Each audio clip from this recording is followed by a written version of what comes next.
Hello everybody, Big Planes here. Now before I get too deep into this video about the Emirates A380, I would like to give a shout out to my patrons over on Patreon. Thank you to everybody over on Patreon who helps to support this channel. It really means a lot to me, and you guys are one of the main reasons why I'm actually able to build these planes. So if you'd like to go support the channel over on Patreon, I will leave a link in the description below. So today's video, obviously, is going to be on the Emirates Airbus A380. So most of the progress, if not all of the progress really, has been made back here in the tail. So I'm going to try to give you a close-up look at that today, and I'm going to try to explain to you what my thought processes are. Now, I know a lot of you are probably maybe slightly underwhelmed at this point, thinking, oh, he'd be halfway done with the tail by now. And the answer to that is no, for a couple of reasons. One, this thing is huge, obviously. Just look at the tail horizontal stabilizer there. It's the size of literally a small airplane. Like, they're the same size. But the thing is that this is a very, very key structural point in the model, which means that if this starts bending or warping, it's going to look terrible. So I want to make sure there isn't any warping, isn't anything wrong with the structure of the thing. So that's why it's been taking a little bit longer than you would probably think.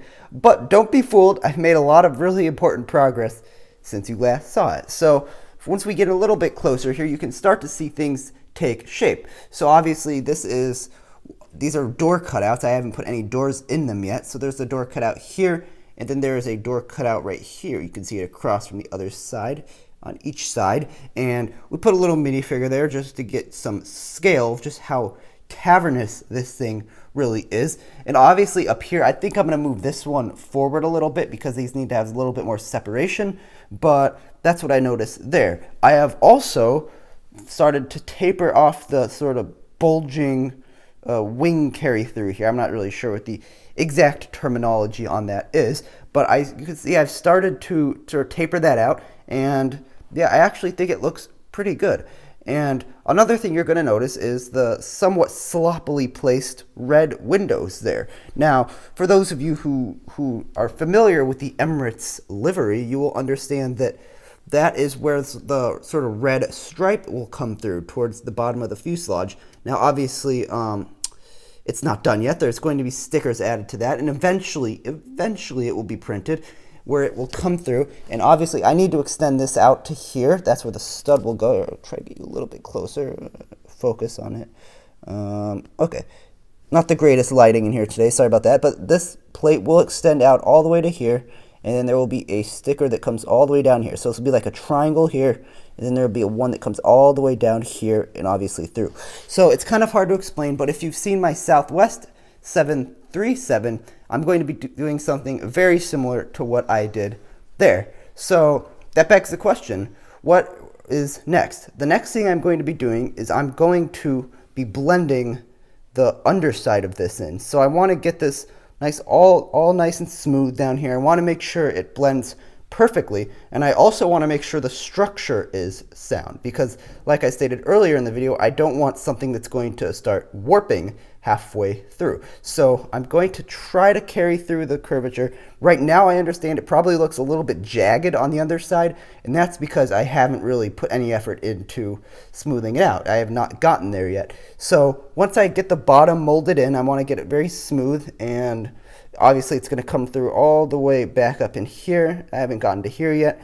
And then after that, I'm going to start focusing on the horizontal stabilizer that's sort of in this back empennage area here. So I'm going to start working on that. It's going to be huge, as I also stated earlier. It's going to almost be the size of the wing of a narrow body plane. It's like almost has the wingspan of a 737. So that's going to be fun, and I'm going to have to set that to a pretty substantial dihedral. So again, this will probably be something similar to what I did for Air Force One back there. You can kind of see its horizontal stabilizer.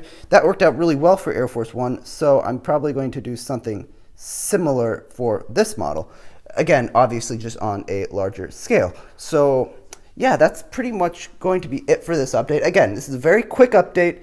I just wanted to keep everybody up to date on what's going on with the tail, because I know a lot of you guys are just dying to see A380 updates, and so am I. I really want to finish this model. In fact, you can see it's like mostly done. So I just got to finish off this area, got to get that tail in, and we are good to go. Obviously, the interior will be done last. I think I say that in pretty much every video, but I want to get the tail in first because it's really big on this thing. So I need to get it out of the way, and then I will start working on the interior. So hopefully expect another update in about a week, maybe less than that. See how fast I can start building this. But this is where it starts getting really slow because I have to take a lot of time to mold the bottom of this, and it's tedious to put it sort of in simple terms. So yeah, that's pretty much going to be it for this video.